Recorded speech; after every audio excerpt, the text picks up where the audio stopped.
Natukom il-lejla tajba. Dan huwa Francesco Pio Attart li fisem id-Djoċesi ta' Għawdex iselmilkom u jilqakom għal xandira diretta mill-ground tas-Seminarju Minuri tal-Qalb ta' Ġesu fil-Belt Victoria, Għawdex. Il-lejla huwa mument speċjali, l-ewwel wieħed f'serje ta' 3 momenti illi fihom se niċċelebraw is-sejħa illi ir-raj il-kbir Sidna Ġesu Kristu għamel il-4 żgħażagħ mid-Djoċesi ta' Għawdex mill-Knisja f'din il-gżira ċkejkna illi ilha għal tant snin tagħti minn fost ulieda biex ikunu rajja fl-għalqa tal-mulej.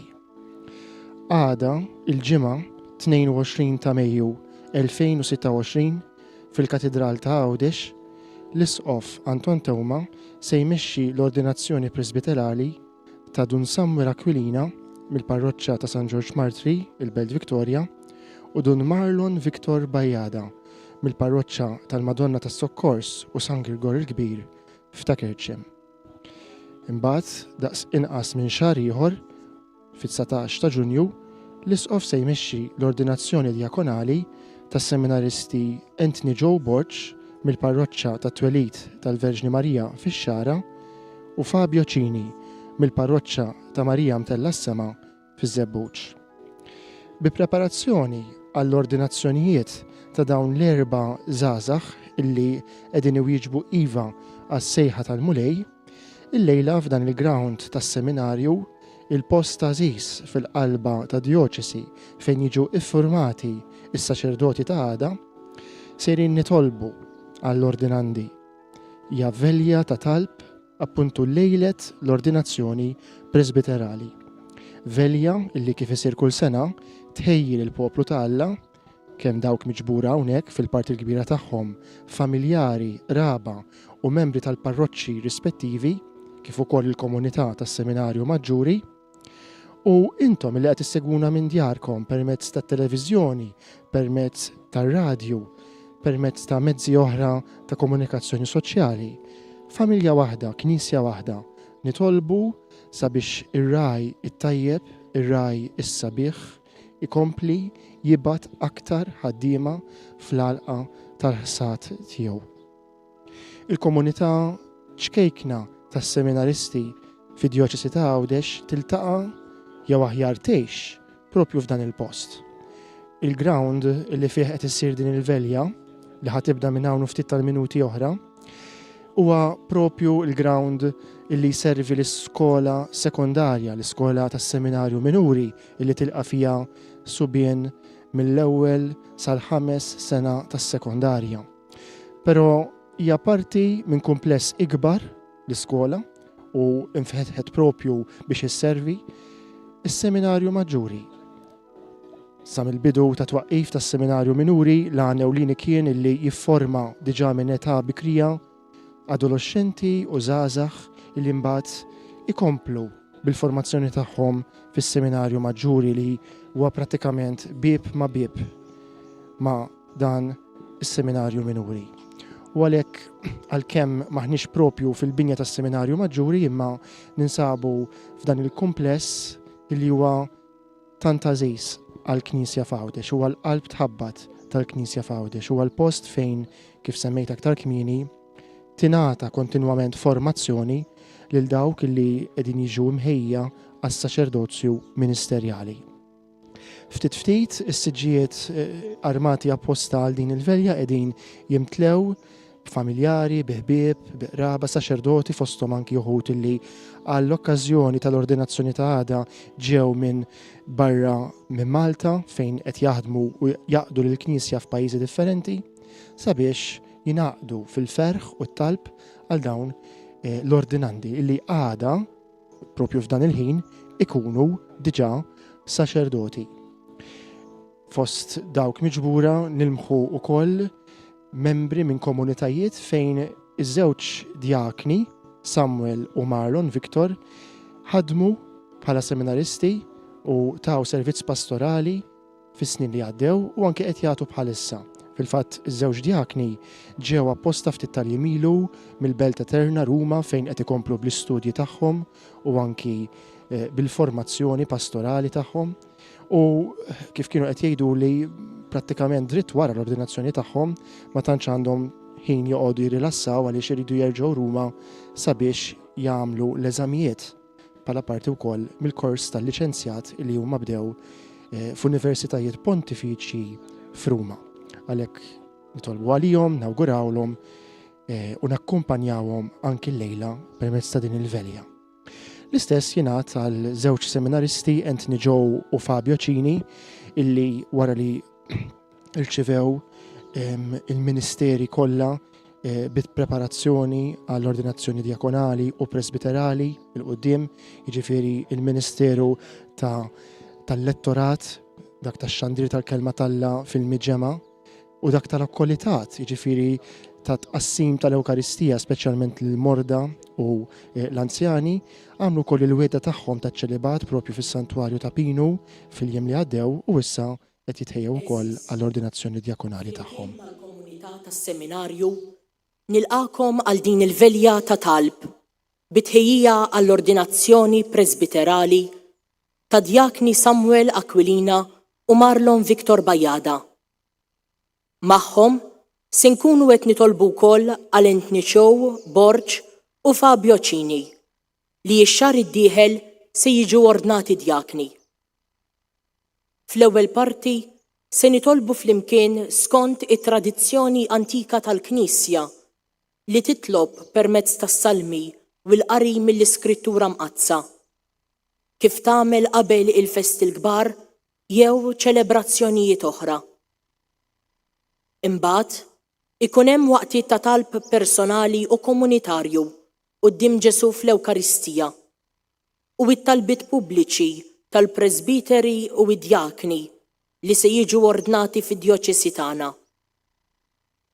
Hekk kif tintemm il-velja, tibqa' għaddejja l-adorazzjoni fil-kappella tas-seminarju matul il-lejl kollu. Inħeġġiġkom sabiex titfgħu il-mobiles tagħkom biex inħarsu il-ġabra waqt din iċ-ċelebrazzjoni. Kif ukoll sabiex nieħdu sehem attiv fil-kant tas-salmi u kant ieħor li jinsab fil-libret li tqassmilkom. Għalhekk inqumu bil-wieqfa sabiex nagħtu bidu għal din il-velja u nkantaw flimkien. Kif smajna fl-introduzzjoni, l-ewwel parti ta' din il-velja huwa mument ta' talb permezz tas-salmi jixbaħ lill-uffiċċju tal-qari u nibdew bis-sejħa lill-Ispiritu Santu l-innu Veni Creator Spiritus li għada se nisimgħu jitkanta waqt l-ordinazzjoni. Ħalliq ta' kollox ejja, o Spiritu żur lil ruħna bil-grazzja tiegħek fawwar il-qlub maħluqa minnek. Indifensur u faraġ, id-don ta' Alla l-oli, għajn ħajja nar imħabba u qawwa tar-ruħ tagħna. Intur il-qawwa t'Alla bis-seba' doni tiegħek, int mill-missier imwiet biex tagħti l-kliem lil fomna. Mexxina fid-dawl tiegħek bimħabtek imla qalbna bil-qawwa tiegħek wettaq il-ġisem dajjef tagħna.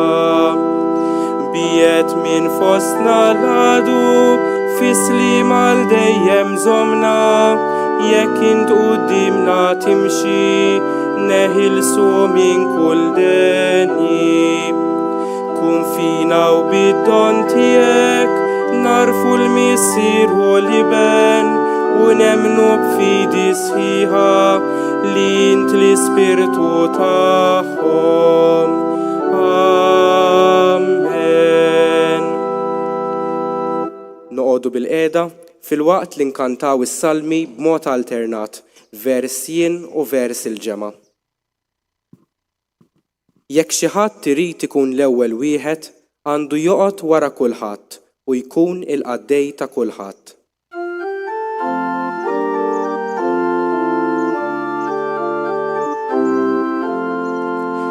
Mulej bil-qawwa tiegħek jifraħ is-Sultan, kemm jitenna بالربحة تيهك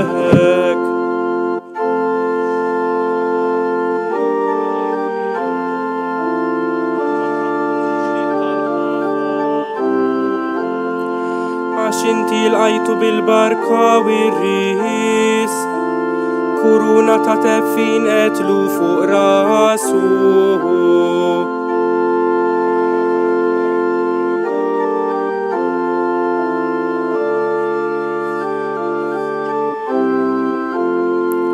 كبير وسبحو بالربحة اللي تايتو جيهو جميل انت ايهات فوق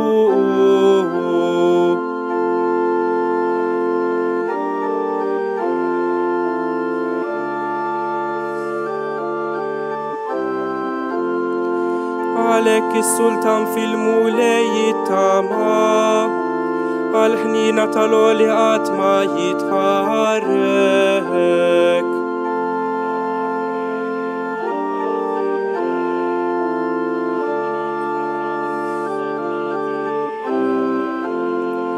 Gloria للمسير وللبان وللسبيرتو سانتو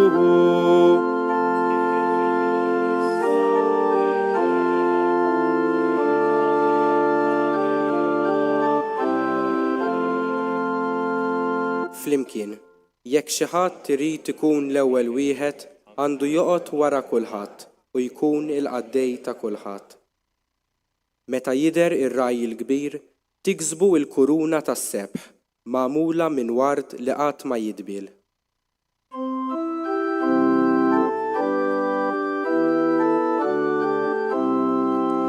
Tajjeb li nfaħru il-mulej li nannu lill-ismek inti l-oli.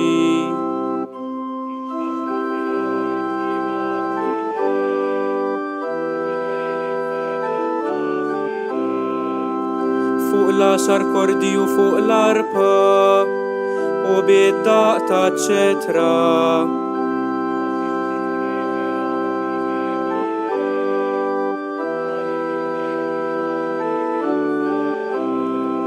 Kemm huma kbar mulej l-emejjel tiegħek, kemm huma għolja ħsiebietek.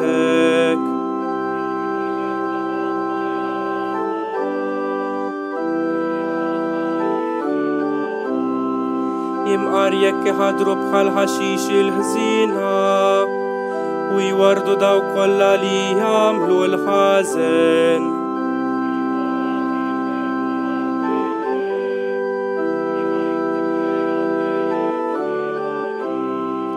Gloria lill-Missir u lill-Liben u lill-Ispirtu Santu.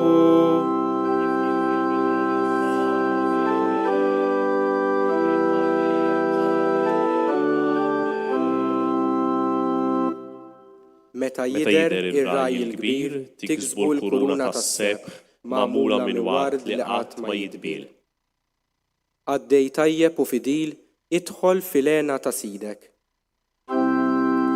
Għax l-edewa tiegħek mulej, l-edewa tiegħek jintilfu, jitferxu daw kollha li jagħmlu l-ħażen.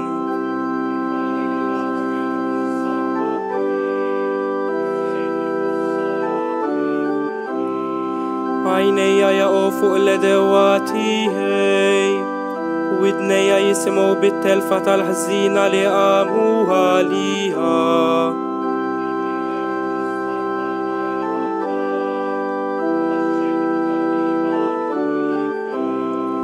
Imħawlin f'dar il-mulej, jħadru fil-btieħi tat-tempju ta' Alla tagħna.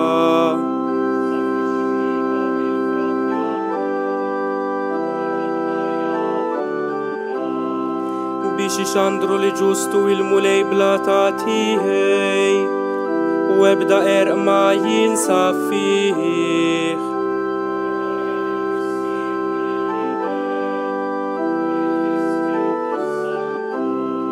Kif kien mill-bidu issa u dejjem u jibqa' l-dejjem ta' dejjem. Amen. Għaddej tajjeb u fidil idħol fil-għena ta' sidek. Int tisma' klimi ħireġ minn fommi u twiddibhom f'ismi.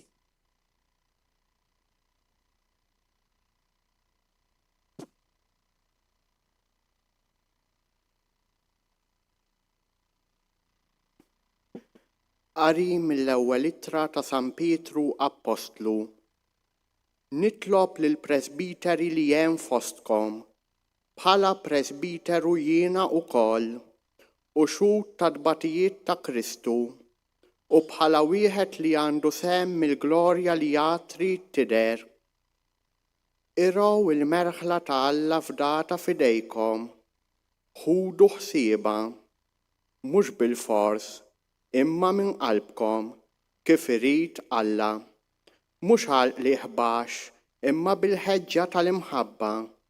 Mhux bħalli kieku taħkmu bil-qawwa fuq dawk li messewkom b'xortikom, imma billi tkunu eżempju tal-merħla. Imbagħad, meta jidher ir-raj il-kbir, tiksbu l-kuruna tal-glorja minsuġa minn wart li ma jidbilx. Hekk ukoll intom iż-żgħażagħ oqgħodu għall-kelma tal-presbiteri, il-kol kemm intom, imbagħad ilbsu l-umiltà ma' xulxin għax Alla jeqfilhom lill-kburin imma lill-umli jagħtihom il-grazzja. Kunu mena umli taħt lid setana ta' Alla biex hu jerfa'kom meta jkun il-waqt. Ixtħu fuqu l-ħsibijiet kollha tagħkom għax hu jaħseb fikom. Kunu meqjusa u għassu, l-għadu tagħkom ix-xitan qisu il-junjajat, idur u jfittex il-min se jibla. Iqfulu sħaħ fil-fidi. Intom tafu li ħudkom imxerdin fid-dinja qegħdin jaqsmu magħkom l-istess tbatijiet tagħkom. Imbagħad wara li tkunu batejtu għal ftit żmien, Alla li jagħti kull grazzja li sejħilkom għal glorja tiegħu ta' dejjem fi Kristu u nnifsu jerġa' iġeddidkom, iwettaqkom, isaħħaħkom u qiegħdkom fis-sod. Tiegħu hi s-seta għal dejjem. Amen.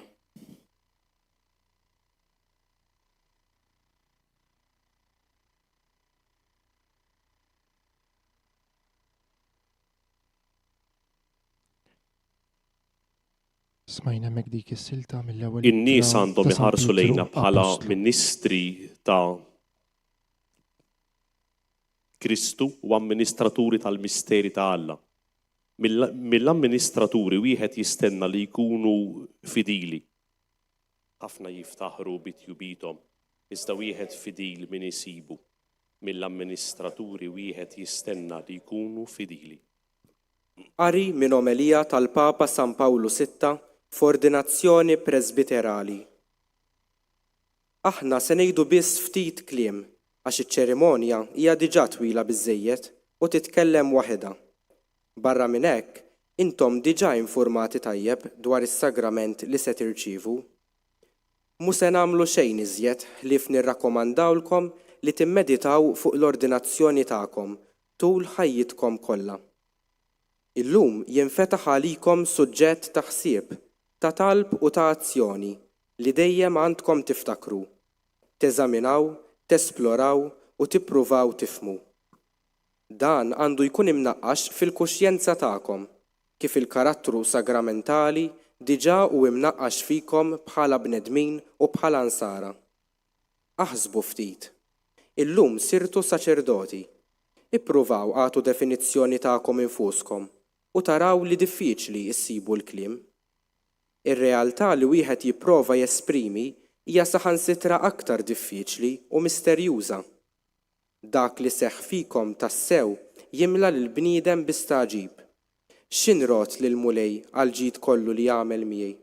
Jista' jgħid kull wieħed minnkom hekk kif iħossu mlibbes bil-ħidma tal-Ispirtu Santu.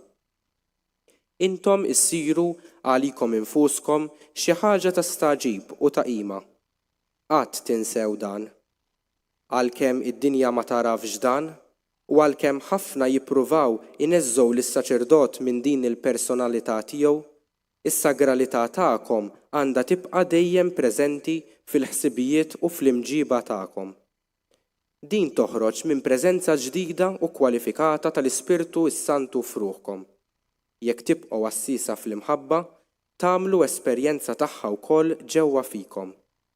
Qatt tiddubitaw mill-identità saċerdotali tagħkom, pjuttost tfittxu li tifhmuha. Tistgħu tifhmu xi ħaġa mis-saċerdozju tagħkom billi tippruvaw tifhmu żewġ tipi ta' relazzjonijiet li dan joħloq. L-ewwel wieħed jirrigwardja r-relazzjoni ma' Kristu li ħadtu permezz tal-ordinazzjoni saċerdotali tagħkom. Tafu li fit-Testament il-Ġdid wieħed huwa s-saċerdozju veru, dak ta' Ġesu Kristu, il-medjatur waħdini bejn Alla u l-bnedmin. Iżda bis-saħħa tas-sagrament tal-ordni intom ingħatajtu sem mis-saċerdozju ta' Kristu, hekk li mhux biss tirrappreżentaw lil Kristu, mhux biss teżerċitaw il-ministeru tiegħu, imma tgħixu lil Kristu. Kristu jgħix fikom.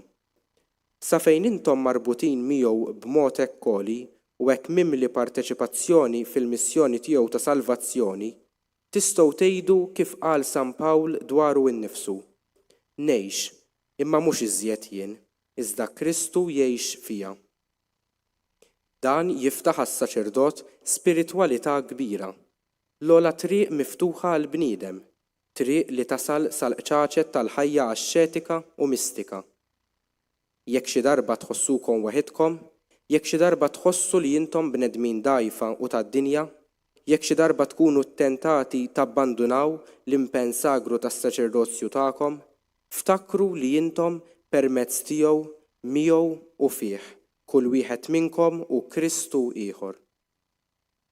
It-tieni tip ta' relazzjonijiet li minn issa l-qudiem jorbotkom mal-Knisja huwa dawk mal-isqof, mal-poplu ta' Alla, mal-persuni mad-dinja.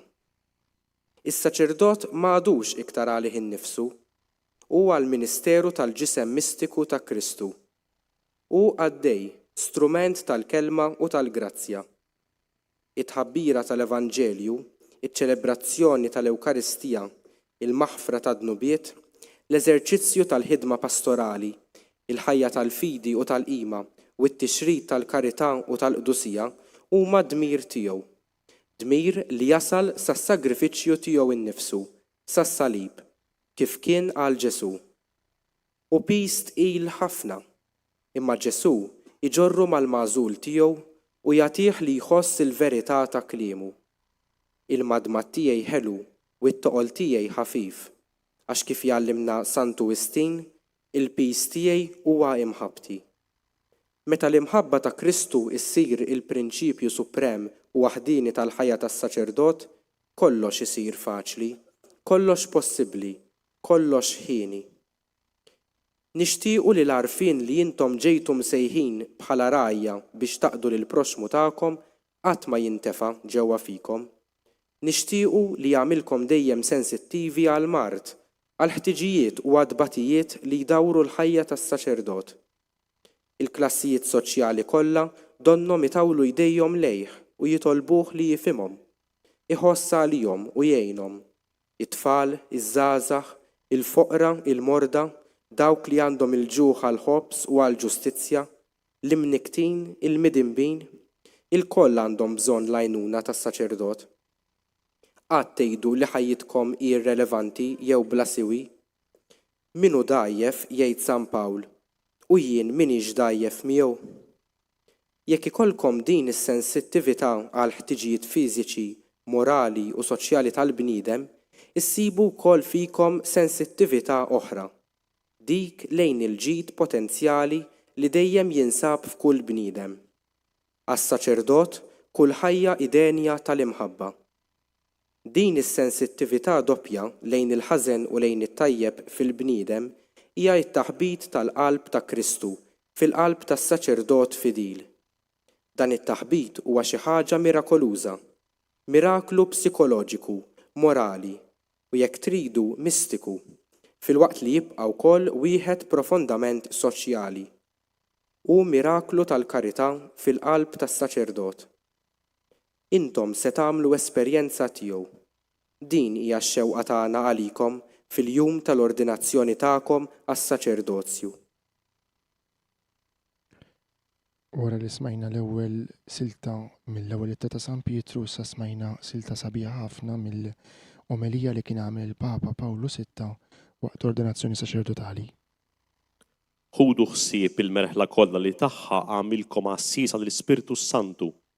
Irow il-Knisja ta' Alla li Alla kiseb bid-dem ta' Ibnu.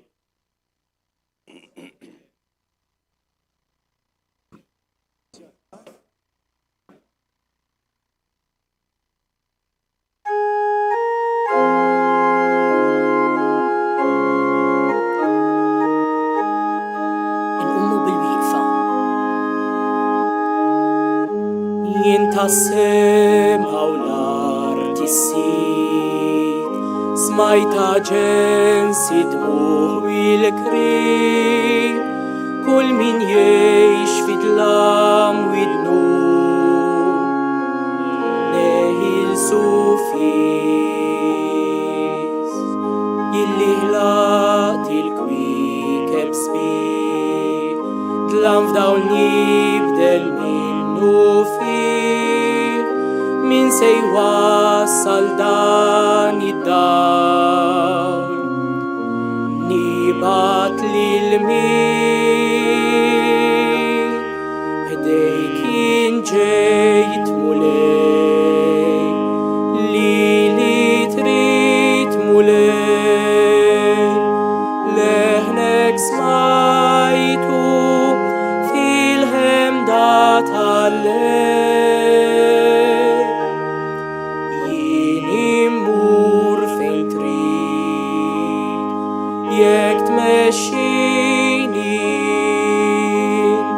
f'qalbi nħoss il-poplu li ntażil.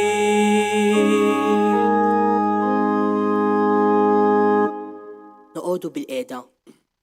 Għas-salmi li ġejjin inkantaw b'mod alternat, vers jiena u vers intkom il-ġemgħa.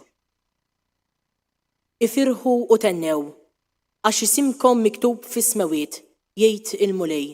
Alleluja.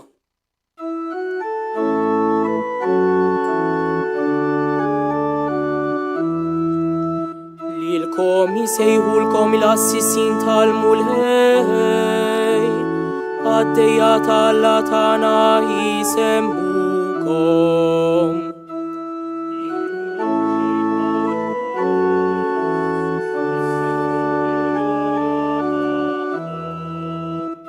Għax jiddoppju kill-lajb tagħhom, mistħijaw zebliħ kien semhom.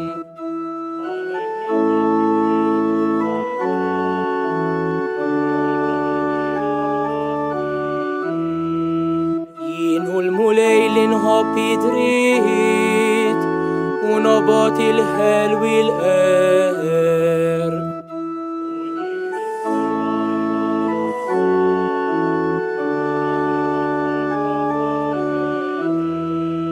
Nisilhom ikun magħruf fost il-ġnus u wliedhom qalb il-popli.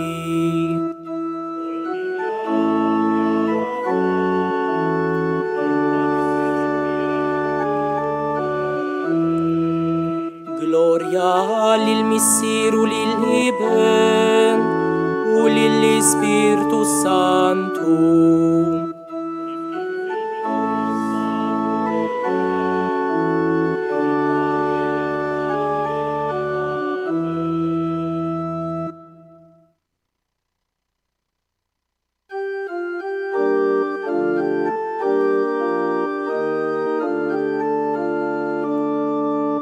Jilbsu il-ġustizzja l-qassisin tiegħek, jgħidu bil-ferħ il-ħbieb tiegħek.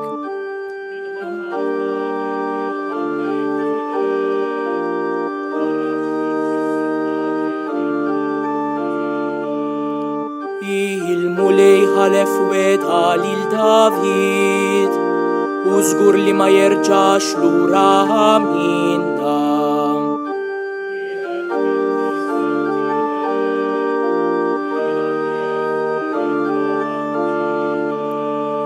Jekk u lidek iħarsu il-patti u il-preċetti li jinnatihom.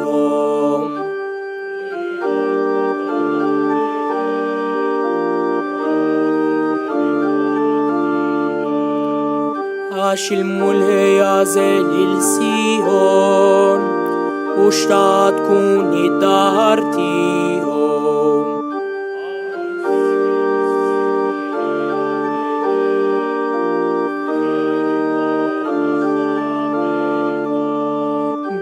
Il-barka nimla il-ħażniet tagħha, bil-ħobs inxabba il-foqra tagħha.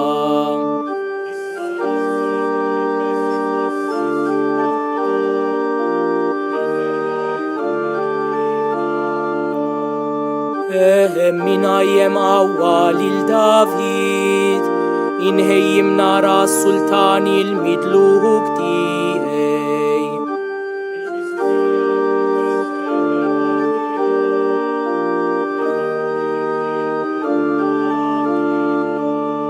Glorja lil-Missier u lil-Liben u lill-Ispirtu is-Santu.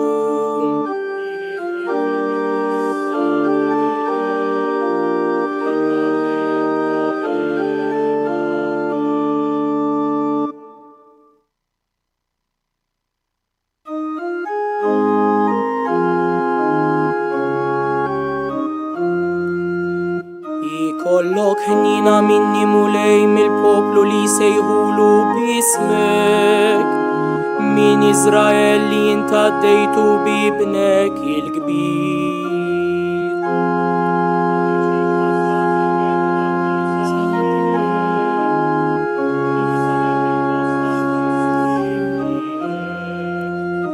Imla l-Sion blana ta' tifħirek, u it-tempju tiegħek bil-glorja tiegħek.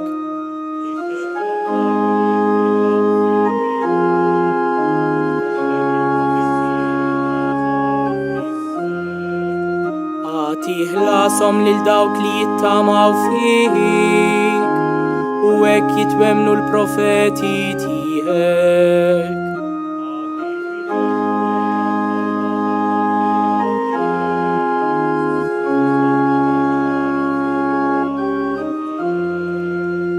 Kull minu fuq l-art jaraf li inti l-mulej u Alla ta' dejjem.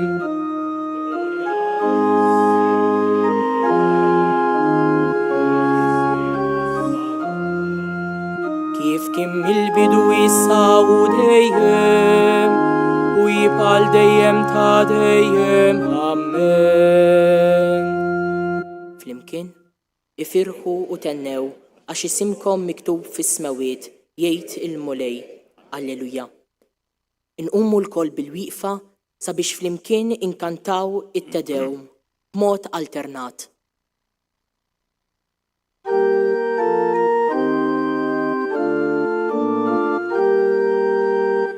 Lilek o Alla nfaħru, lilek mulej nistqarru.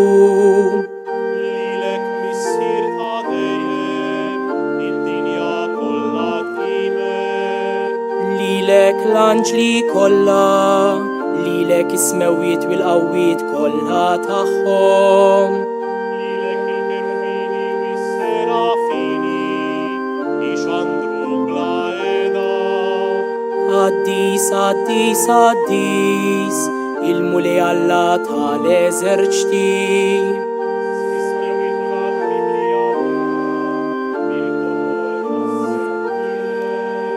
Lilek tfaħħar il-ġema glorjuża tal-Apostli.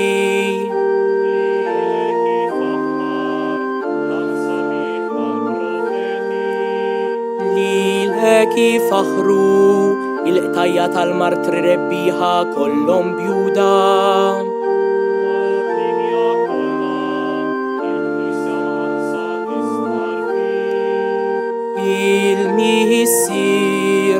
Jacob Blais.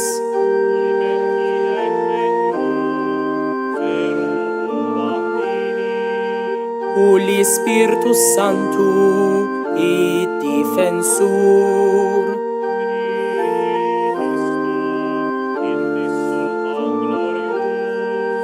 Inti min dejjem bin il-missir.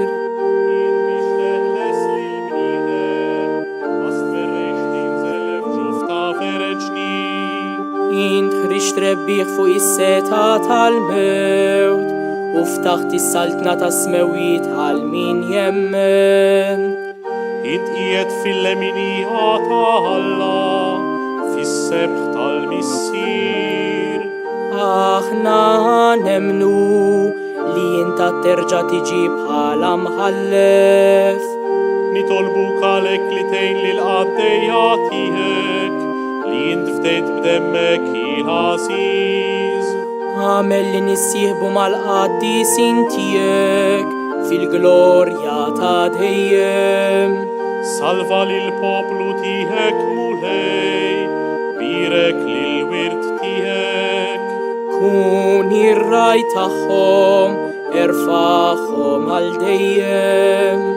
Min jum għall-ieħor aħna inberkuk. U infaħru ismek għal dejjem u għal dejjem ta' dejjem. Għamel mulej lil-lum, inħarsu ruħna minn kull dunub. Henna lina mulej, henna lina. Ħatkun funa mulej it-tiba tiegħek, kif fiki it-tama tagħna. Fik mulej nisken, ma jkolli għattax nimfixel. Nitolbu. U Alla inti taf xem f'qalb il-bniedem u inti tara fil-femit tiegħu kollha u xejn ma hu moħbi għalik. Sawwab l-Ispirtu Santu fuq dawn il-qaddejja tiegħek u nadda fil-femit ta' qalbhom. Imlihom bl-ispirtu tal-umiltà u tal-bżulija biex iħobbuk bimħabba sħiħa u jistħoq ilhom ifaħruk u jaqduk kif jixraqlek. Bibnek Ġesu Kristu Sidna li hu Alla u miegħek jgħixu jsaltan flimkien mal-Ispirtu Santu għal dejjem ta' dejjem. Amen. Nilqgħu lil Ġesu Ewkaristija fostna billi ninżlu arkubtejna u inkantaw flimkien. U bit-talba sabiħa li għadna kemm smajna kif ukoll bl-innu ta' Ratti l-ħajr lill-Alla l-innu ta' Te-Deum tagħlaq l-ewwel parti ta' din il-velja tal-lejla, parti li kienet magħmula prinċipalment mill-kant tas-salmi u qari mit-tradizzjoni tal-Knisja u mill-kelma ta' Alla. U issa il-miġema un preżenti tkanta dan l-innu Ewkaristiku sabiħ jinna durak bil-qima waqt li tilqa il-purċissjoni Ġesu Ewkaristija. Djaknu Samuel Aquilina wieħed miż-żewġ djakni li għada se jiġu ordnati presbiteri jerfa l-isfera b'Ġesu Ewkaristija biex jiqielda fuq l-altar prinċipali.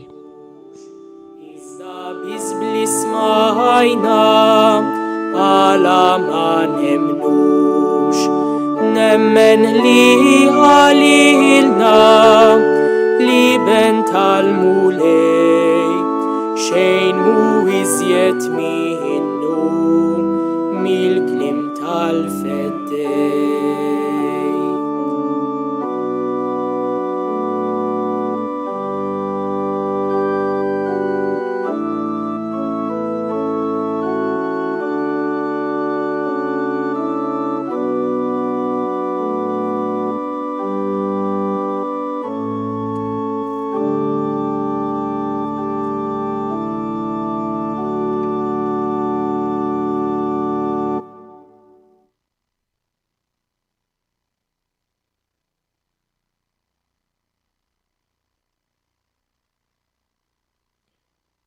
Iċ-ċelebrant ta' din il-velja Dun Gabriel Gawċi huwa wkoll il-viċi rettur ta' dan is-seminarju f'dan il-moment għażiż tal-espożizzjoni inċensa lil Ġesu Ewkaristija waqt li noqogħdu f'mument ta' talb fiskiet quddiem Ġesu.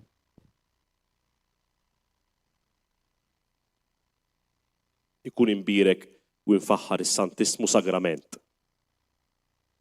Qalb ta' Ġesu ħanina.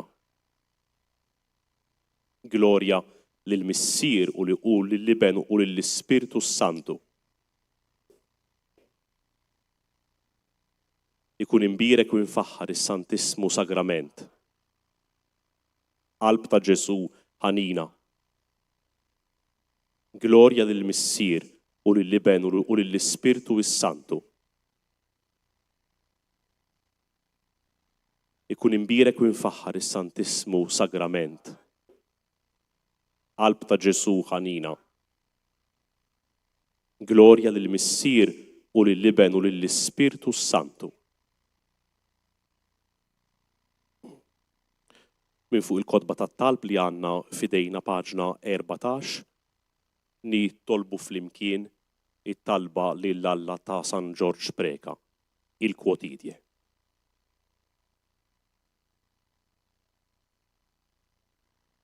Sinjur Alla, inti hawn u jiena fik, inkellmek u inti tismani, nitolbok u inti tatini, għaliex inti urejtna fl-iskrittura mqazza li huma delizzja għalik li inti tkun ma' wliet il-bnedmin u koll li tridna nirrikorru lejk f'kull bżonn tagħna. Għalhekk b'konfidenza nitolbuk bħala wliet lill-Missier tagħhom. Sinjur Alla, għati glorja lill-isem tiegħek. Sinjur Alla, saltan fuq kulħadd. Sinjur Alla, iddefendi l-ġieħ tiegħek. Sinjur Alla, għarraf lilek innifsek. Sinjur Alla, għamel il-volontà tiegħek. Sinjur Alla, ifraħ bl-opri tiegħek. Sinjur Alla, taxxaq bik innifsek. Sinjur Alla, uri l-ġmiel tal-liġi tiegħek. Sinjur Alla, gawdi t-teżori bla tarf tiegħek. Sinjur Alla, ikkonverti lejk lil-midinbin. Sinjur Alla, ippersevera l-ġusti. Sinjur Alla, salva l-agonizzanti. Sinjur Alla, għati l-mistrieħ lil-fidili mejtin. Sinjur Alla, farraġ l-imniktin. Sinjur Alla, dawwa l-injoranti. Sinjur Alla, fejja lil-morda. Sinjur Alla, għati l-għajnuna lil-minu fil-bżonn. Sinjur Alla, irrassenja l-inkwetati. Sinjur Alla, saffili qalbi. Sinjur Alla, għatini l-Ispirtu ta' Kristu. Sinjur Alla, eħlisni mill-inganni. Sinjur Alla, jiddiriġini f'kull triq tiegħi. Sinjur Alla, ferraħni bil-paċi tiegħek. Sinjur Alla, żommni dejjem fidejk. Sinjur Alla, itfa' fija l-ispirtu tas-sagrifiċċju. Sinjur Alla, fittixni biex nadurak. Sinjur Alla, birek f'mewti ir-ruħ tiegħi. Ġesu Kristu Nazzarenu, Sultan tal-Lut, iben wieħed ta' Alla l-ħaj u tal-Om Verġni Marija, medjatur wieħed tagħna bnedmin quddiem Alla. Uri l-pjagi divini tiegħek lill-ġustizzja ta' Alla u biljet tiegħek salva d-dinja kollha. Amen. Nitolbu skont il-fema tal-Papa. Missierna li inti fis-smewiet tqaddes ismek tiġi saltnatek ikun li trid int kif fis-sema hekk fl-art.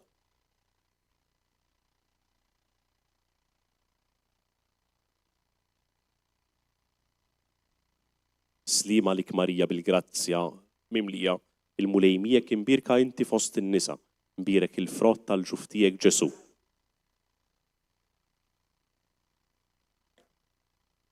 Glorja lill-Missier u lill-Liben u lill-Ispirtu Santu.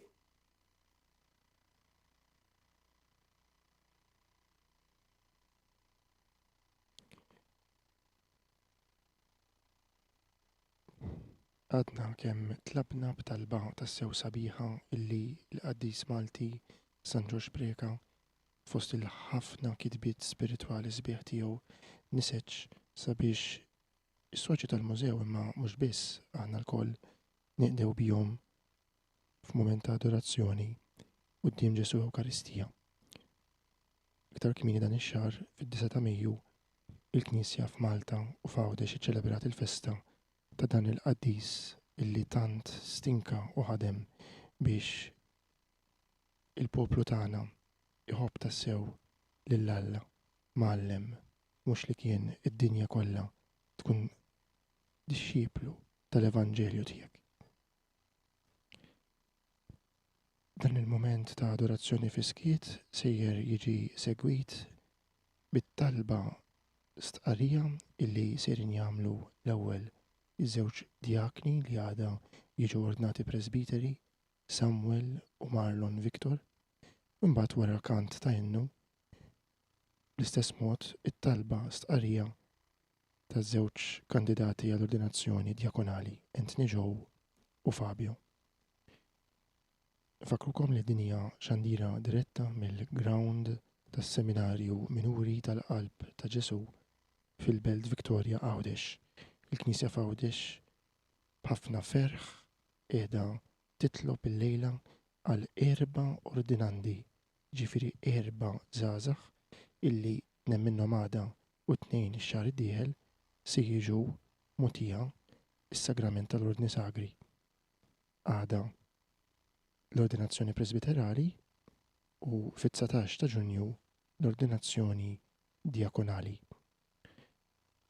Intom illi qegħdin iseguna minn djarkom nieħġukom biex titolbu magħna, nitolbu għal dawn ħutna illi żgur li f'dawn il-mumenti imma matul il-ministeru tagħhom illi issa se jkunu qed iħadnu wara l-ordinazzjoni għandhom bżonn tas-sostenn spiritwali u għaliex li wkoll materjali tagħna il-poplu tal-Alla.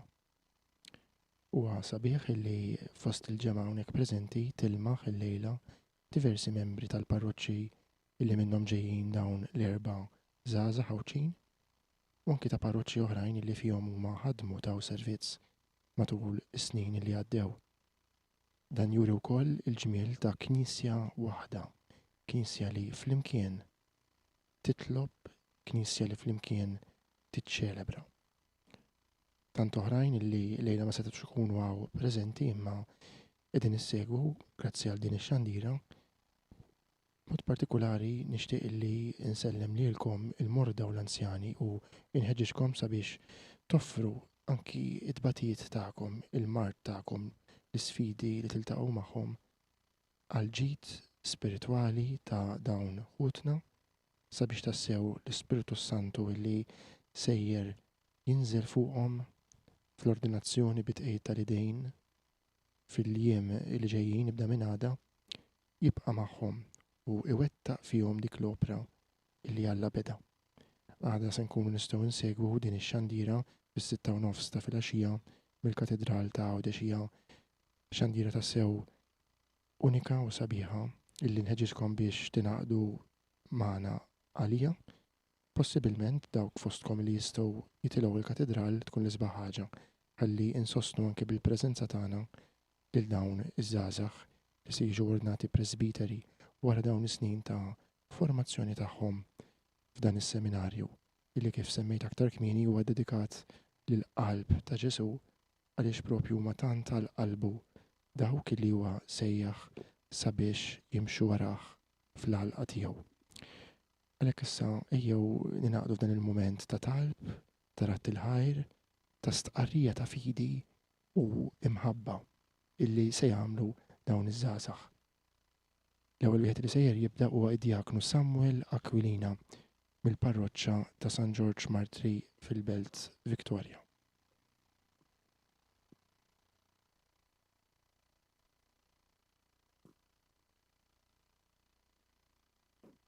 Dan hu l-jum illi jagħmel il-mulej, ħanifirħu u nitennew fih. Mulej, il-jum li jmiss jisbaħ, il-jum li risaq lejja, u dak illi fihint se tagħmilni parteċipi fis-saċerdozzju uniku tiegħek. U permezz tas-saċerdozzju ministerjali se tagħtini l-qawwa u d-dmir li naqdi l-poplu tiegħek biex inqarbu aktar lejk. Imma kif nista' jiena bniedem daqstant dajjef ngħix din is-sejħa kbira. Is-saċerdot il-kbir u etern u abissint mulej. Imma int u Alla li tista' kollox. Tinqeda bix-xejn tagħna biex twettaq għalina r-rieda tiegħek ta' mħabba. Quddiem il-Ministeru li se jogħġbok ta' fdali, x'nista' nagħmel jiena fix-xejn tiegħi u mulej. Ħaġa waħda nista' nagħmel li nafda fik. Jiena ċkejken nista' nagħżel illi nafda fil-kobor tal-qawwa tiegħek li taħdem fija biex nilqa' u biex ngħix dik is-sejħa li għadha se tagħmilli permezz tal-isqof u għaw jippreżentali l-ħobs u l-inbit. X'in jgħidli? Fassal ħajtek fuq dak li se jkollok fidejk. U x'se jkolli fidejja minn dan il-jum li ġej u mulej?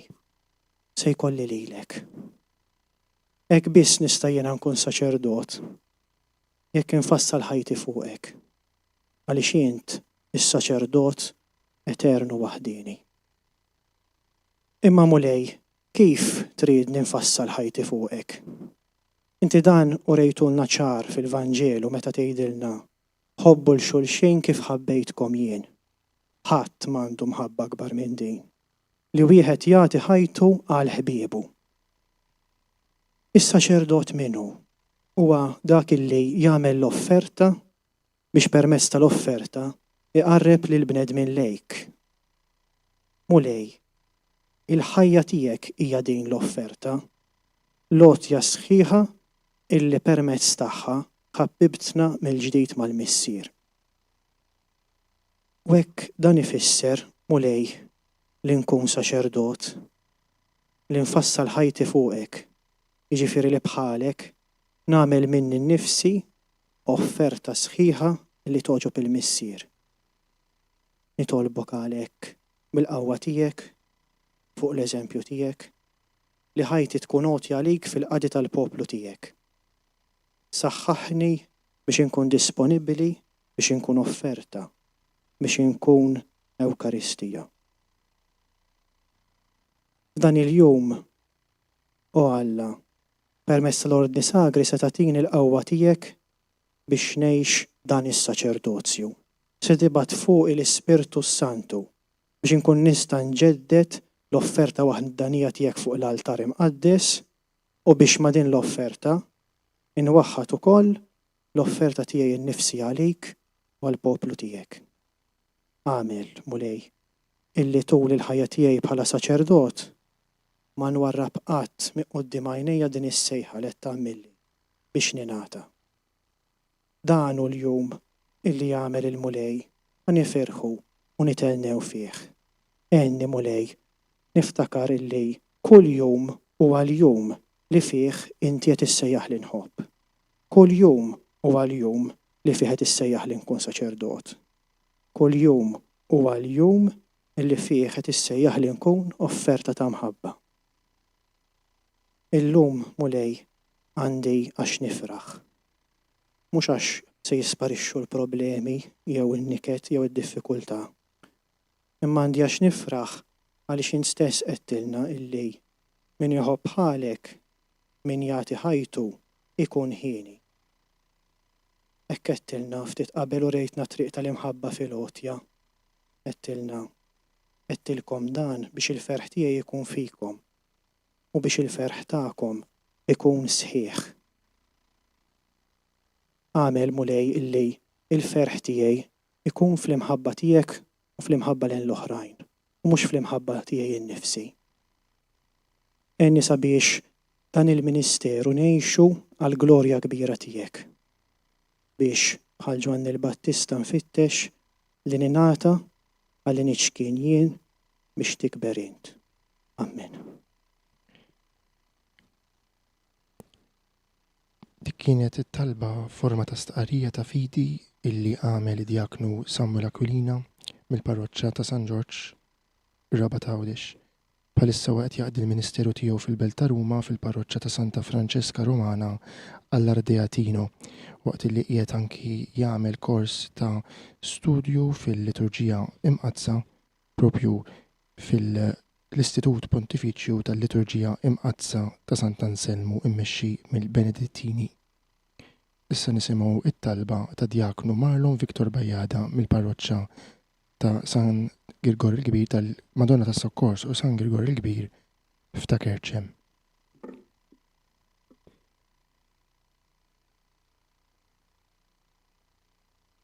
Kif ninsab quddiemek Mulej għall-Qubtejja f'dan il-mument wis importanti għalija.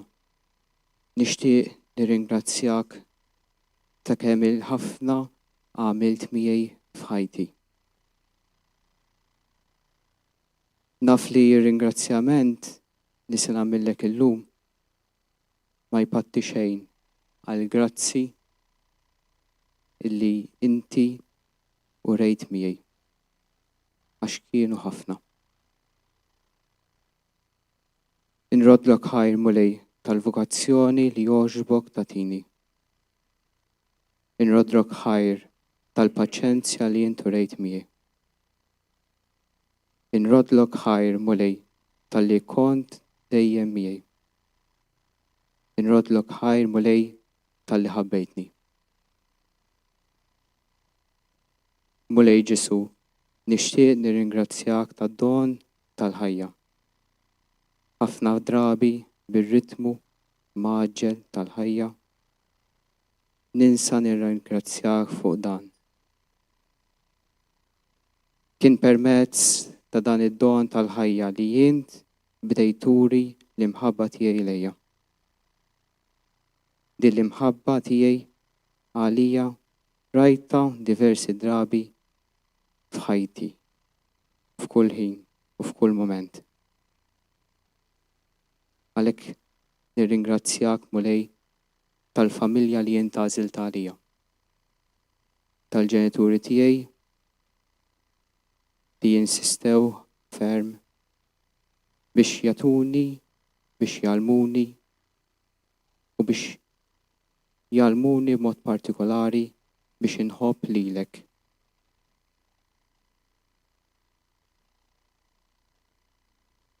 Li grazzi għalihom b'din l-imħabba jien wasalt hawnhekk lejliet l-ordinazzjoni presbiterali. Nirringrazzjak talli lill-ġenituri tiegħi tajthom l-għajnuna neċessarja sabiex għalmuni nibni ir-relazzjoni tiegħi miegħek. Mod partikolari fil-momenti tat-talb, tal-quddiesa ta' kuljum, tal-rużarju ta' kuljum. Għajnuna oħra li wkoll ippreżentaw li l-ġenituri kienet l-għaqda tal-Legion of Mary li permezz tagħhom jew permezz ta' din l-għaqda jiena sibt l-għajnuna sabiex il-fidi żgħira tiegħi, ċkejkna tiegħi, hekk kelli spazju ieħor ta' fejn jiena hekk inwettaqa. Hekk u permezz ta' dejn bdejt jiena hekk inħobb iktar lil ħaddieħor l-istess imħabba li inti ħabbejt lili. Ma dan nixtieq nirringrazzjak talli għażilt għalija l-parroċċa ta' Kerċem illi fejn jiena trebbejt. Din il-komunità kienet ta' għajnuna kbira għalija hekk sabiex naraf is-sejħa tiegħi. Hekk permezz ukoll tax-xogħol tal-għada li għamilt fl-Abbatini ta' diversi irtiri li għamilt, diversi laqat, diversi momenti speċjali. Mulej, nirringrazzjak ukoll talli kont miegħi fi żmien tant importanti tal-formazzjoni tiegħi ġewwa s-seminarju. Hekk f'dan il-post sibt diversi persuni li jgħinuni hekk inkompli niskopri il-vokazzjoni, is-sejħa li inti għamilti. Ek tajtni persuni li gwidawni u mexxewni, ek sabiex jiena nidħol aktar fil-font, sabiex nesperjenza iktar l-imħabba tijek għalija. U xiftit jawis u kol dan il-żmien jiena provajt naqsam din l-imħabba ma' ħadd ieħor. Mod partikolari fil-komunità, sħabi ma' sħabi li jgħix magħhom is-seminarju. Hekk li kien mument fejn aħna wkoll kbirna fir-relazzjoni ta' bejnietna. Kien importanti ħafna għalija għax permezz tagħhom ukoll irnexxieli jekk niskopri s-sejħa tiegħi jew inkompli niskopri s-sejħa tiegħi.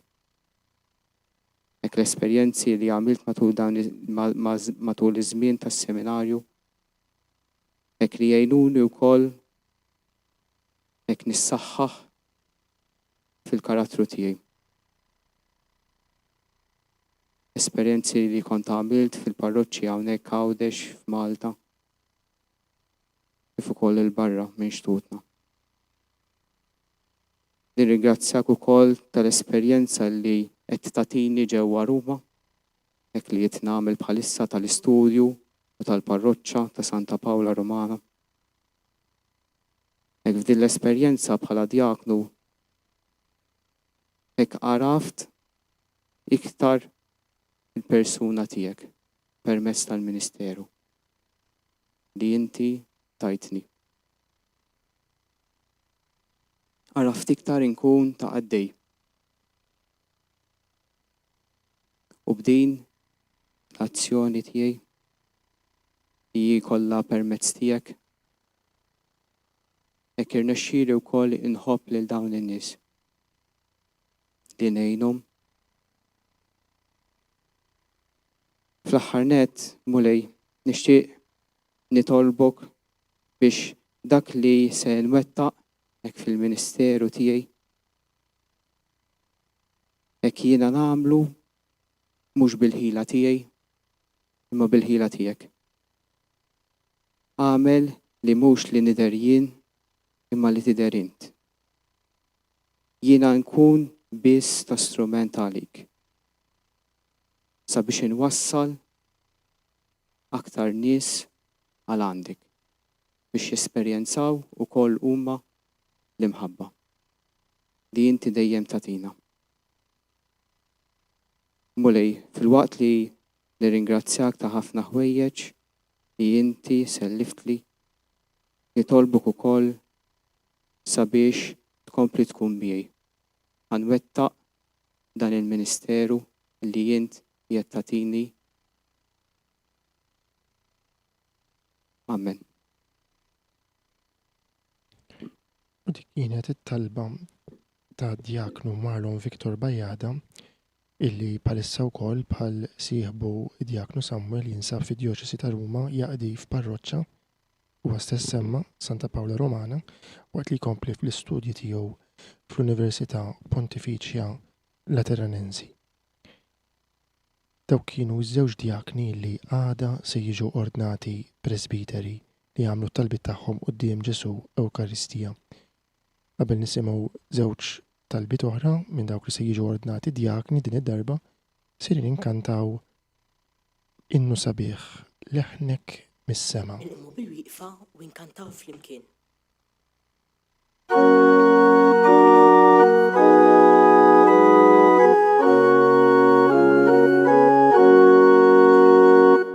Leħnek mis-sema sejjaħli mulejja biex niġi għandek ħanejxu flimkien. Isbaħ mill-għana tal-qnien fil-ħodu, isbaħ mill-lil naf ir-riħa ta' tfal. Leħnek is-sema sejjaħ li mulejja biex niġi għandek ħanejxu flimkien. Idek ħanina fid-dalma tmexxini, il-kelma tiegħek timlini bil-fer. Isbaħ mill-għana tal-qni filodu, isbaħ mill-lil ħna ferriħa ta' tfal.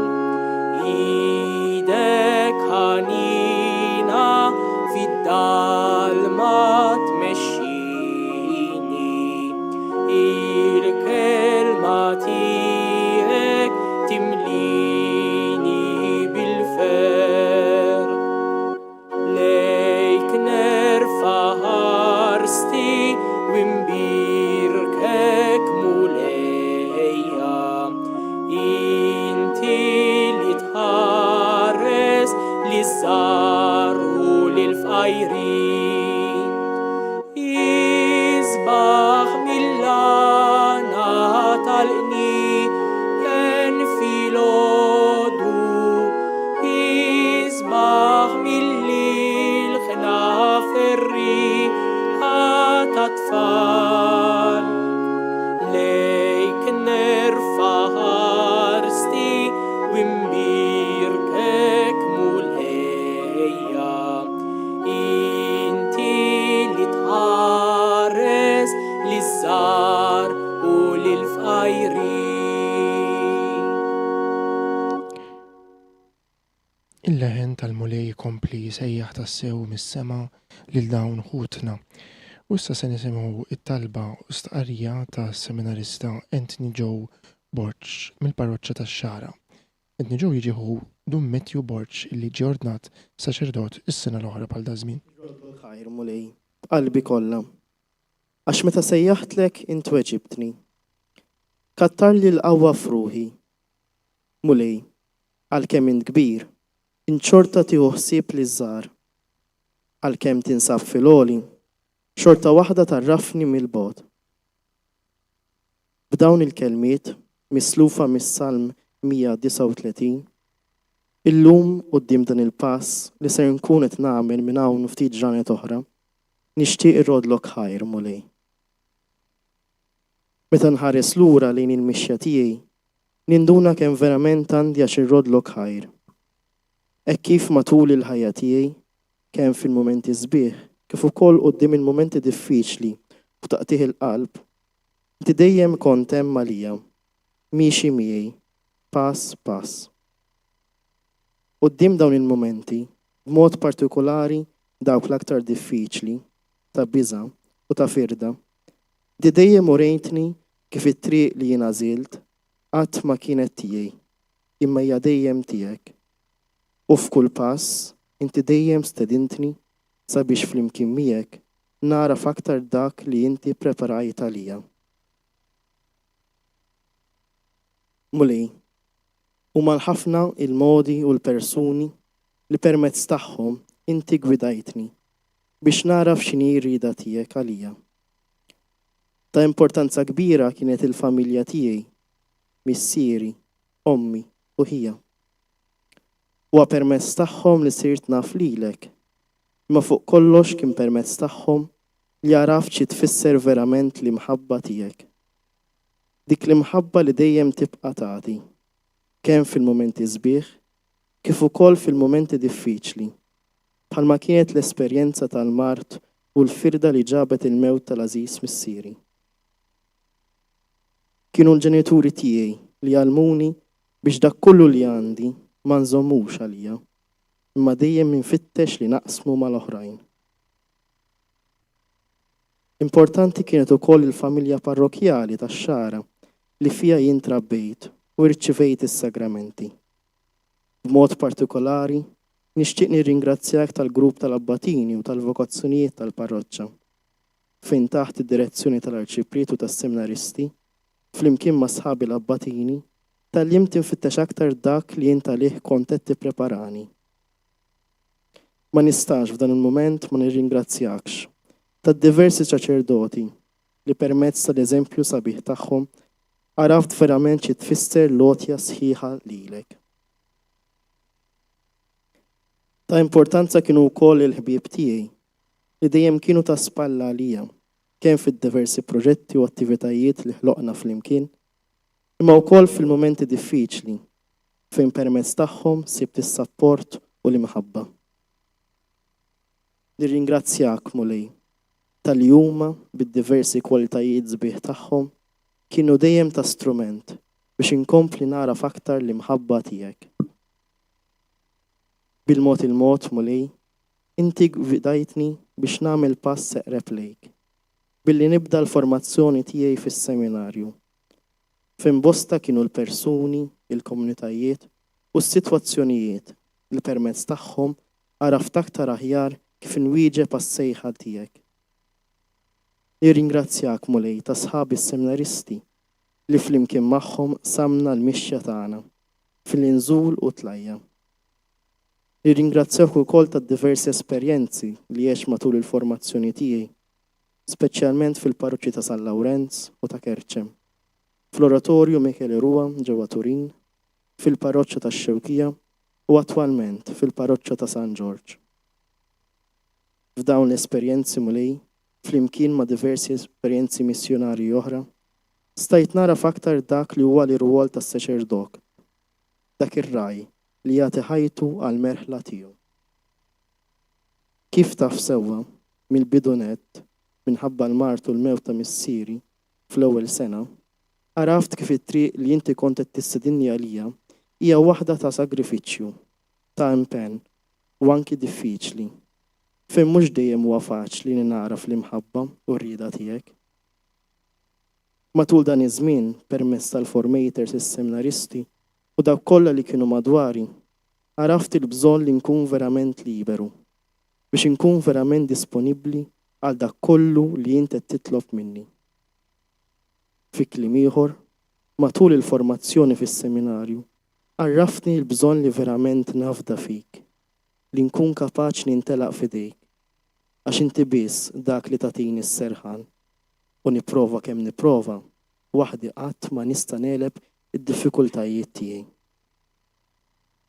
Mulej, quddiem dan il-pass li ser nagħmel minkejja ċ-ċikon tiegħi, enni biex f'dak kollu li jiena nagħmel naraf u ngħix verament il-Vanġelu li inti qed tistedinni biex inxandar u naqdi. Għalhekk illejla Mulej nitlob il-grazzja tiegħek biex fil-vokazzjoni tiegħi ngħix fedeltà l-kmandament tiegħek tal-imħabba. Enni, sabiex dan il-ministeru li inti ser tafdali ftit tal-ġimgħat oħra, ngħixu dejjem fil-qadi u fid-disponibilità lejn l-oħrajn. Enni, sabiex id-diffikultajiet u d-djufijiet tiegħi ma narahomx bħala pis, imma fihom nara fl-istedina tiegħek għall-ferħ.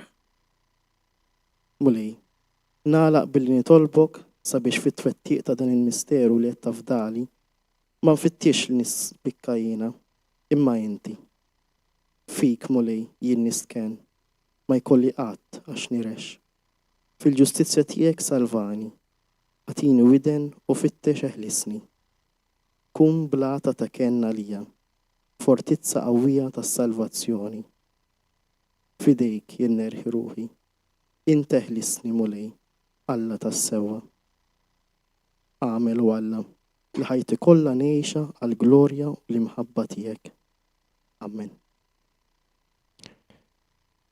Talba ħirġa mill-qalb ta' l-akkolitu seminarista Entni Joe Borch mill-parroċċa tax-Xara illi se jiġi ordnat diaknu fit-19 ta' Ġunju illi ġej talba li tiġbor fiha wkoll sens ta' gratitudni lejn l-istorja personali tiegħu karatterizzata wkoll minn mument qiebes dak tat-telfa ta' missieru Ewkarist. U issa l-aħħar talba se ssir mill-ordinant ieħor kandidata djakonat seminarista Fabio Cini mill-parroċċa taż-Żebbuġ. hawn jien mulej. Għal darboħra ninsab qudiemek biex nipprova nesprimi dak li hemm f'qalbi. Di mhix l-ewwel darba li ġejt quddiemek biex nitkellmu ma' xulxin, biex nisemgħu lil xulxin, u ġieli anke sempliċement biex inħarsu lejn xulxin. Min jaf kemm drabi matul dawn it-8 snin tas-seminarju ġejt quddiemek wettlek hawn jien erġajt ġejt. Xi drabi ġejt u wettilek mill-qalb, ħafna ħeġġa u dedikazzjoni. Xi drabi għamilt sagrifiċċji biex ma jgħaddix il-jum mingħajr ma niġi saħdejk. Imma nammetti li drabi oħra mhux hekk. Drabi oħra ġejt għax ġabuni jew għax hekk kien jitlob il-programm tas-seminarju. Xi drabi ġejt bla aptit u qatt quddiemek mingħajr ma tajt kasek, injorajtek. Xi drabi abbandonajtek għal ġranet sħaħ. Mhux vera mulej, kemm dvarja l-hawn jien tiegħi, daqqa hekk u daqqa hekk. Fija għandek xi ħadd li daqqa jfittxek ma xi drabi jinsik. Aħfirli. Aħfirli ta' kemm inqast fil-fedeltà. Aħfirli ta' meta nimxi miegħek bil-burdati. Imma inti mhux hekk miegħi. Lilek dejjem insibek. Inti dejjem tistennini. L-hawn jien tiegħek għalija hija differenti minn tiegħi. Le, mhux bħal tiegħi. Għax tiegħek dejjem imlija ħeġġa, qatt min iqsa mill-ogħla mħabba, fidila dejjem, kostanti. Hija hawn jien kollha ħniena, kapaċi sserraħni meta jkolli bżonn. Insomma, naħseb fimtni, taf xirrid ngħidlek. Għalhekk illum ma nistax ma ngħidlekx grazzi, waħda kbira. Grazzi ta' dak kollu li għamilt miegħi tul is-snin tas-seminarju. Anzi, grazzi ta' dak kollu li għamilt miegħi tul ħajti kollha. Grazzi ta' din l-hawn jien li kont, għadek u nemmen li ser tibqa' tgħidli ta' kuljum.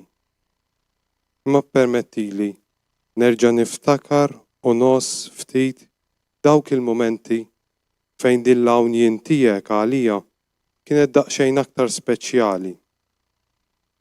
Għalhekk mulej, grazzi l-ewwel u qabel kollox tad-don tal-ħajja li tajtni permezz ta' ommi u missieri u ta' familti kollha li għalmitni l-ewwel imħabba u rabbitni f'valuri ispirati mill-Vanġelu tiegħek u li kienet hi l-ewwel li qalt li bik. Grazzi tal-komunità parrokjali taż-Żebbuġ illi fija tweliet tal-ħajja fil-fidi u sirt parti mill-Knisja tiegħek u li matul is-snin enitni nara fis-sejħa tiegħek għalija. Grazzi għal dawk is-saċerdoti, katekisti, soċi tal-mużew u animaturi ta' diversi gruppi li bil-kliem u bl-eżempju tagħhom iffurmawni matul it-tfulija u l-adolescenza tiegħi. Grazzi għal formaturi u l-komunità tas-seminarju li akkumpanjawni minn Ottubru tal-2018 l-hawn. Ngħidha mhux biftaħir, imma b'apprezzament, b'umiltà u b'fidi. Nemmen li permezz ta' dawn għamilt miegħi mirakli kbar. Grazzi għal komunitajiet parrokjali tal-Qala, tax-Xara, tax-Xewkija, tal-Arb u issa wkoll tan-Nadur illi fihom għamilt u qed nagħmel l-esperjenzi pastorali. Hawn jien speċjali illi inti għedtli kienet fl-esperjenza tas-sena intermedjarja li għamilt fil-missjoni tal-Gwatemala. Għandi ħafna ta' xiex nirringrazzjak ta' din l-esperjenza. Intaf x'għadha tfisser għalija u għall-mixja vokazzjonali tiegħi. Grazzi wkoll għal dawk l-esperjenzi osra imma li ħallew marka kbira fija posthom l-esperjenzi mal-persuni b'diżabilità, mal-migranti barranin li jgħixu f'pajjiżna, mal-morda fl-isptar, mal-priġunieri tal-ħabs u anke tal-esperjenzi ta' volontarjat u missjoni f'Londra, fl-Indja u fiċ-Ċili. Nixtieq ngħidlek ħafna affarijiet dwar dawn, imma nażel waħda biss. Grazzi, għax dawn l-esperjenzi kienu okkażjonijiet speċjali fejn f'dawn il-persuni ltqajt miegħek. Hemm ħafna affarijiet oħra li għandi għal xiex nirringrazzjak tagħhom, imma ħanejdlek grazzi tal-aħħar għal dawk il-persuni li jsostnuni bil-ħbiberiji tagħhom, bl-għajnuna tagħhom u bit-talb tagħhom. F'dawn ukoll inħoss l-għawnien tiegħek. Mulej, intaf li ma tantx għandi talb li nirrepeti ta' kuljum meta nkun ħdejk, imma nixtieq nagħlaq din it-talba billi niġbor flimkien dawk il-ftit versi li huma eżies għalija u li nipprova nitolbok ta' kuljum f'dawk il-mumenti li nafuhom jien u int biss. Ngħidhomlok b'ferħ u b'paċi għal dak li ġej fil-futur, imma wkoll biża' għax inħossni żgħir wisq għal dan kollu. Imma aħjar hekk, għalli jekk tikbir li rasi u impoġġik fil-ġenb, kif x'aktar xi drabi ħanamel, ninduna u nerġa' niftakar li jien tiegħek, għax int kollox u mingħajrek ma jien xejn. Għalhekk ngħidlek tkellem mulej, għax il-qaddej tiegħek qiegħed jisma'. Enni naraf u nagħmel ir-rieda tiegħek u ħajkun dejjem li trid int. Ġesu, bin David, ikollok jiena minni midneb. Mulej, intaf kollox, intaf li nħobbok.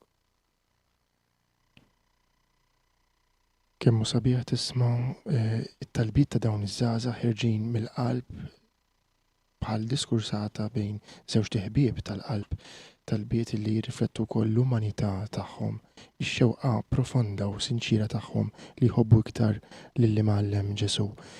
Seminarista Fabio Cini bħal seminarista ntni ġew qablu semma wkoll esperjenzi diversi ta' pastorali fil-parroċċi illi fihom kien u li jinsab, u anki toħroġ id-dimensjoni missjonarja illi kull diaknu saċerdot għandu jkollu. Nfakkar illi s-seminarista Fabio għandu wkoll ħoħ li huwa patri Franġiskan konventwala mill-professjoni temporanja tiegħu sentejn ilu. L-aħħar mument huwa dak tal-talba għal vokazzjonijiet u l-barka sagramentali. Li inroddu ħajr lil mulej Ġesu għas-sejħa ta' dawn ħutna u għall-liva tagħhom. Nitolbu biex il-mulej kompli sejjaħ iktar żgħażagħ mill-Knisja tagħna f'Għawdex u jsib iktar insara illi iwieġbu b'ġenerożità għas-sejħat tiegħu. Minn fuq il-kotba tat-talb insibu paġna 16 u ngħidu flimkien it-talba għal vokazzjonijiet. Missier qaddis sejjaħ aktar ħaddiema fil-għalqa tiegħek lil dawk li sejjaħ għejnhom jisimgħu u jilqgħu l-istedina tiegħek. Lil dawk li jilqgħu l-istedina tiegħek għatihom li jirbħu l-biża' u t-tfixkil li jiltaqgħu miegħu fit-triq. Lil dawk li jinsabu fit-triq għamilhom ħaddiema dejjem aktar qaddisa u ħabbrika għal ibnek Ġesu. U bħalma nagħmlu fis-seminarju ta' kull filgħaxija anki l-lejla nitolbu għal benefatturi ta' dan il-post illi mill-karità tagħhom li jaqsmu magħna jagħmluha possibbli li dan il-post ikompli jaqdi il-missjoni tiegħu. Missierna li inti fis-smewijiet jitqaddes ismek tiġi saltnatek ikun li trid int kif fis-sema hekk da fl-art.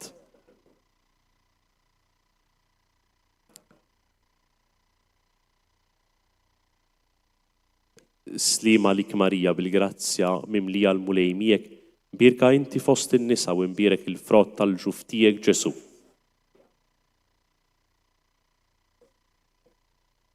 Għatihom o mulej l-mistrieħ ta' dejjem.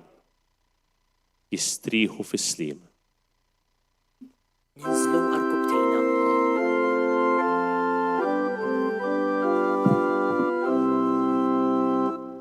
Dal-misteru għal-kubtina ejjew melana dura u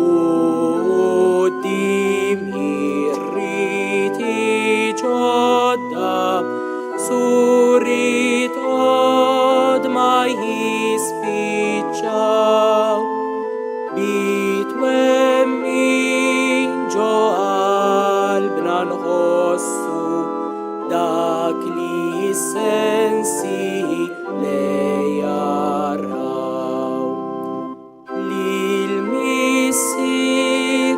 inroddu liben qalbna kollha kull tifħir lejhom madberik ta' qalbna imħabbitna l-fuq it-tir lill-ispirtu li ġej minnhom ħajru kol xejn inqas kbir. Amen.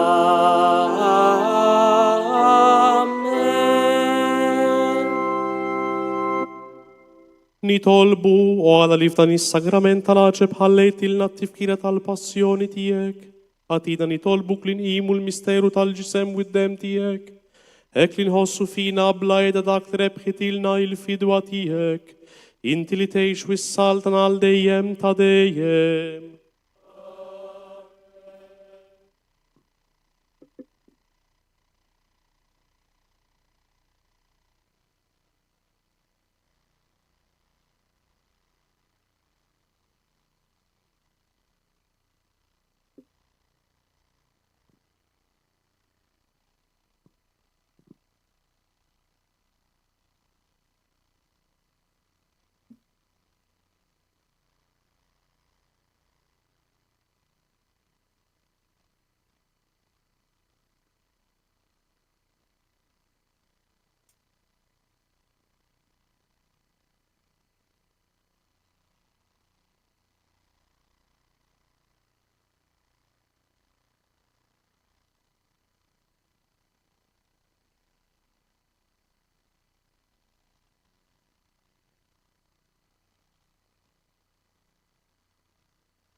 Ikun imbirek Alla, imbirek li sem għaddes tiegħu, imbirek Ġesu Kristu veru Alla u veru bniedem, imbirek li sem ta' Ġesu, imbirek għal-qalb imqazza tiegħu, imbirek id-dem mażis tiegħu, imbirek Ġesu fis-Santismu Sagrament tal-altar, imbirek l-Ispiritu Santu Paraklitu, imbirek għal-gbirhom tal-Alla Marija Santisma, imbirek għal-imqazza Immakulata Kunċizzjoni tagħha, imbirek it-tluħ glorjus tagħha fis-sema, imbirek li sem ta' Marija Verġni Uom, imbirek San Ġusepp Arus kastismu tagħha, imbirek Alla fl-anġu il-qaddisin kollha tiegħu.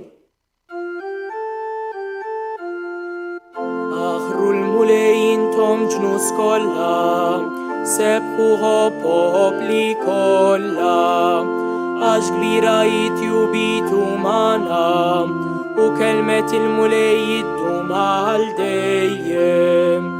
Gloria lil-Missier u lill-Liben u lill-Ispirtu is-Santu, kif kien mill-bidu issa u dejjem u jibqal dejjem ta' dejjem. Amen. Slima lik Marija, bil-grazzja mimlija, il-mulej miegħek, imbirka inti fost in-nisa, imbirek il-frott tal-ġuf tiegħek Ġesu.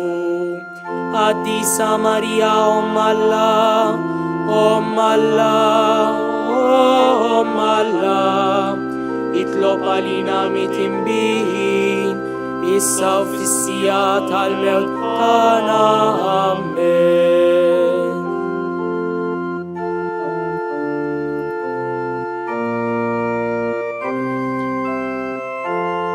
Iż-żewġ akkoliti li minn hawn ftit tal-ġimgħat oħra jiġu ordnati djakni jakkumpanjaw bid-dawl tax-xema lil Ġesu ħaj Ewkaristija li jitqiegħed lura fil-kappella tas-seminarju għal adorazzjoni ta' bil-lejl. Fl-aħħar ta' din iċ-ċelebrazzjoni sabiħa illi kellna, nirringrazzawkom ħafna tal-parteċipazzjoni numeruża tagħkom. Il-lejla u mhux biss fil-att imma anki fis-sem tagħkom fit-talb illi konna qed noffru lil Mulej Ġesu għal dawn ħutna. Għalina din hija okkażjoni importanti ħafna li permezz tagħha inkomplu nakkumpanjaw bit-talb lil dawn ħutna li ser jirċievu l-ordni sagri fis-sigħat ta' qabel l-ordinazzjoni. Għalhekk l-adorazzjoni tkompli mal-lejl kollu fil-kappella tas-seminarju sakemm għada filgħodu imbagħad fis-seba' flimkien mal-komunità mas-seminaristi kollha niċċelebraw flimkien it-tifħir ta' sbieħ il-jum u nagħlqu dan il-lejl adorazzjoni. L-ordinazzjoni għada tkun fil-katedral fis-6:30 u kif qegħdin hawn ukoll nistednukom anki għall-ordinazzjoni djakonali li ser tkun nhar il-ġimgħa 19 ta' Ġunju ukoll fis-6:30. Fl-aħħar net kull min jixtieq jagħti daqqatit biex indaħħlu is-siġġijiet u inżarmaw xi affarijiet oħra l-għajnuna tagħkom hija ferm apprezzata. Nirringrazzjawkom mill-ġdid u bil-lejl it-tajjeb lilkom ilkoll. Il-ħarsa tagħna issa iddur fuq il-Verġni Marija ninsabu fix-xahar tagħha ta' Mejju mal-poeta nazzjonali inkantawla fil-ħlewwa ta' Mejju. Fil-ħlewwa ta' Mejju tagħna Marija o kemmi doħlejju dak ismek sabir kemm toħroġ qawwija dil-kelma min qalbna bit-tama li talbna jatik l-akbar ġid int l-għaxa tas-sema ix-xemx tal-ħolqien int l-om ta' min ħalqek bik mimli kull żmien.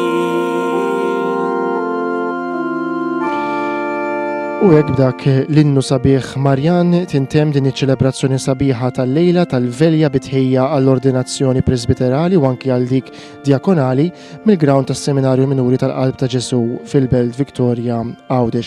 Kif diġà vaża il-Viċi Rettur Dun Gabriel, issa jkompli l-moment ta' adorazzjoni fis-skiet fil-kappella tas-Seminarju Maġġuri li tinsab fi Triq Enrico Mizzi illi jibqa' għaddej sas-7 ta' filgħodu ta' għada fejn imbagħad ikun hemm it-talba tat-tifħir taż-żbieħ il-jum. Però infakrukom ukoll barra illi tieqfu f'mument ta' talb anki jekk minn djarkom f'dawn il-ħinijiet ta' bil-lejl sabiex nakkumpanjaw lil dawn l-ordinandi anki f'dawn il-momenti eżis fejn jgħaddu żgur minn tant emozzjonijiet kif jitħejjaw għall-ordinazzjoni tagħhom. Infakrukom illi l-ordinazzjoni propju għada kif tistgħu taraw ukoll miktub fuq l-screens tagħkom hija fil-Katedral tal-Assunta fiċ-Ċittadella fis-6:30 ta' filgħaxija. Din tixxandar ukoll fuq dawn il-mezzi soċjali ta' Djoċesi kif ukoll fuq Radio Marija u UTV. Grazzi ħafna, eżis semmija u telespettaturi illi kontu magħna għal din ix-xandira. Min qalbna nixtiequlkom il-kumplament tas-serata tajba waqt li nħeġġukom mill-ġdid biex titolbu għad Djakni Samuel Aquilina u Marlon Victor Bajada illi għada il-ġimgħa jiġu ordnati presbiteri. Jiena Francesco Piottart nagħti l-lejla tajba lil kulħadd.